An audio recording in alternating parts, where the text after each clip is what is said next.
नमस्कार, स्वागत है आपका। मैं हूं श्वेता। आइए रुक करते हैं खबरों का। रुस्तमे-ए-हिंद दारा सिंह अब हमारे बीच नहीं रहे। कई दिनों की जद्दोजहद के बाद आखिरकार उनके बेटे बिंदु सिंह ने बताया कि आज सुबह 7:30 बजे दारा सिंह ने अंतिम सांस ली। दारा सिंह 84 साल के थे। उन्हें 7 जुलाई को काफी नाजुक स्थिति में मुंबई के कोकिलाबेन अस्पताल में भर्ती करवाया गया था।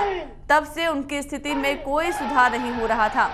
कल डॉक्टरों ने बता दिया था कि अब उन्हें बचाया नहीं जा सकता।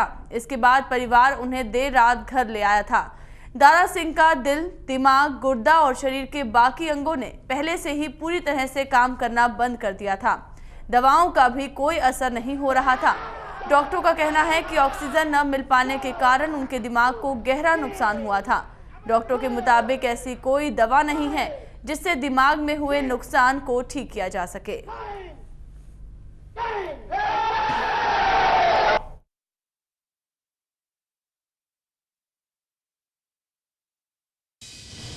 Yes, he has fought it very well, and he has till the end he was fighting, and he has really synonymous with his name and his reputation. He remained even in the hospital like Dara Singh. Sir, मौत का कारण क्या बताएंगे? Cardiorespiratory arrest. Sir, अभी घर में सब लोग कैसे हैं? सब लोग उनके पास में हैं? सब उनके घर के पास में हैं। उनकी श्रीमती जी, उनके बच्चे, उनके बेटे बेटियां, उनके दामाद सब आ चुके हैं और सब उनके साथ में हैं। और जैसे कि उनकी इच्छा थी उस तरह से उनका पूरा परिवार उनके साथ में है वहाँ। अंतिम संस्कार के कितने बजे होगा, कुछ इसके बारे में? मुझे तो पूरा नहीं मालूम है, बट जैसे उनके बिंदु जी ने बताया, आई थिंक 2 बजे वो प्लान कर रहे हैं उनका अंतिम संस्कार करने का।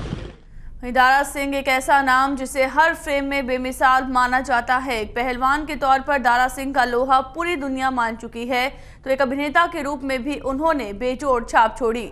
रुस्तमे-ए-हिंद की पूरी कहानी कई उतार चढ़ावों से भरी है। अमृतसर के रंधावा परिवार का लाडला देखते ही देखते देश का सबसे बड़ा चैंपियन बन गया।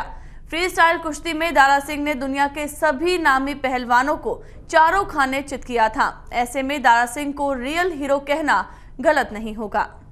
पहलवान का बेमिसाल सफर, रुस्तमे-ए-हिंद की पूरी कहानी, देश का सबसे बड़ा चैंपियन।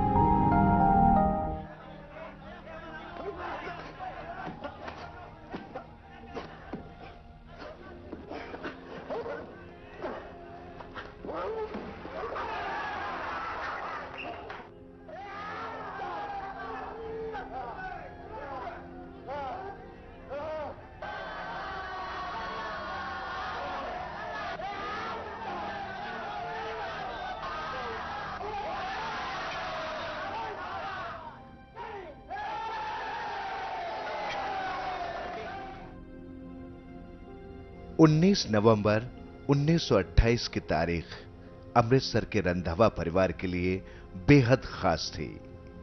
रंधावा परिवार में एक चिराग रोशन हुआ था।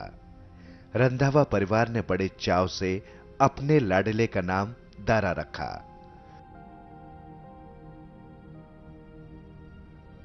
सूरत सिंह रंधावा और बलवंत कौर के बेटे दारा सिंह के लिए कसरत और पहलवानी किसी जुनून से कम नहीं थी। बचपन में उनके साथी बच्चे खिलौनों से खेलते थे। उस वक्त उन्होंने अखाड़ों में जोर आजमाना शुरू कर दिया था। यही वजह थी अमृतसर के धर्मोचक गांव में रहने वाले दारा सिंह का नाम देखते ही देखते इलाके के मशहूर पहलवानों में शुमार हो गया। लेकिन असल शुरुआत अभी बाकी थी।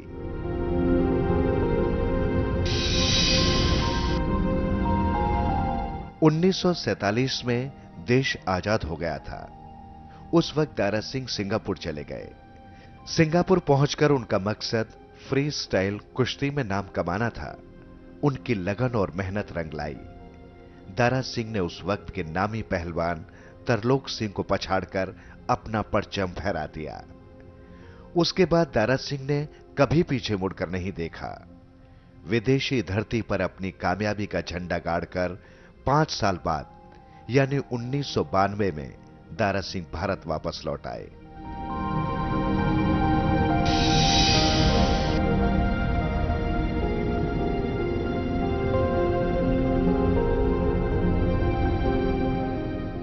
1954 में भारत में दारा सिंह का लोहा हर किसी ने माना। उन्होंने उस वक्त के सभी नामी पहलवानों को चारों खाने चित कर दिया। इसी के चलते दारा सिंह 1954 में कुश्ती के राष्ट्रीय चैंपियन बन गए।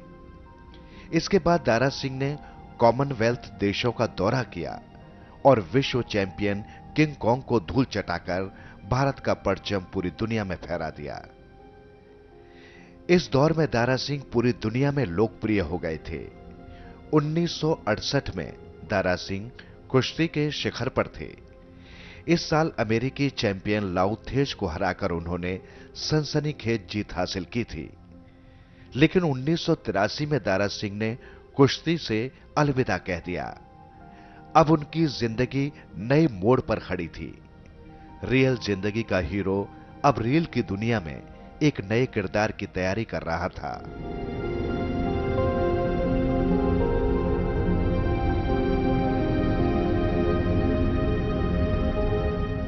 MH1 न्यूज के लिए शक्ति परमार की रिपोर्ट।